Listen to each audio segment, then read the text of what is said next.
Welcome back to our channel, The Historical Records. Today, we have a truly captivating topic to explore: the Battle of Tarawa. The pre-dawn hours were shrouded in darkness as the naval task force assembled in the Pacific waters, poised for a critical offensive in the heart of the Central Pacific. The date was November 23, 1943, and the Battle of Tarawa was about to unfold, marking a pivotal moment in World War II. The target, Tarawa Atoll in the Gilbert Islands, a strategic stronghold held by the Japanese.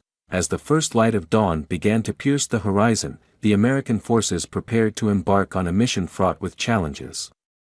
The Gilbert Islands, a cluster of atolls and islands, stood as a formidable barrier in the path of the Allies' advance. The objective was clear: gain control of Tarawa Atoll, a linchpin in the Pacific theater, and establish a foothold for further advances towards the Japanese-held Marshall Islands. The assault force, primarily composed of elements from the United States Marine Corps, had spent weeks training and strategizing for this amphibious assault. The sheer scale and complexity of the operation were daunting, as the Marines would face well-entrenched Japanese defenders who had turned Tarawa into a fortress. As the naval guns roared to life, the first wave of landing craft approached the shores of Bidio, the principal island in the Tarawa Atoll. The Marines, clad in their olive-drab uniforms and carrying the weight of their nation's expectations, braced themselves for the impending clash.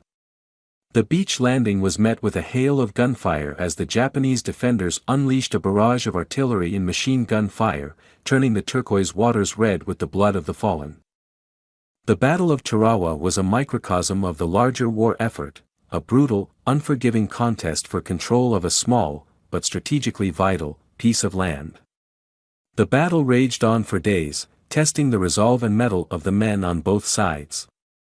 It was a struggle characterized by intense close-quarters combat, as Marines fought yard by yard to gain control of the heavily fortified island.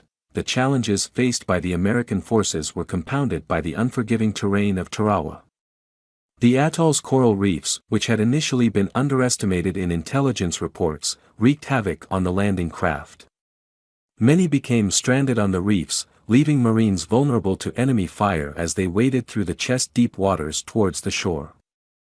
The carnage that ensued in those waters earned the landing site the grim moniker of Red Beach. As the Marines fought their way inland, the landscape became a battleground of craters, pillboxes, and fortified positions.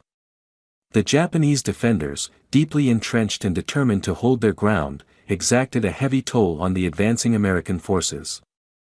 The very nature of the terrain played to the advantage of the defenders, turning every structure into a potential fortress and every corner into a potential ambush point. The Battle of Tarawa was a crucible that tested the resolve of both sides. The Marines, despite facing overwhelming odds and staggering casualties, pressed forward with indomitable courage. The Japanese defenders, aware of the strategic importance of Tarawa, fought fiercely, unwilling to yield an inch of ground without exacting a heavy price.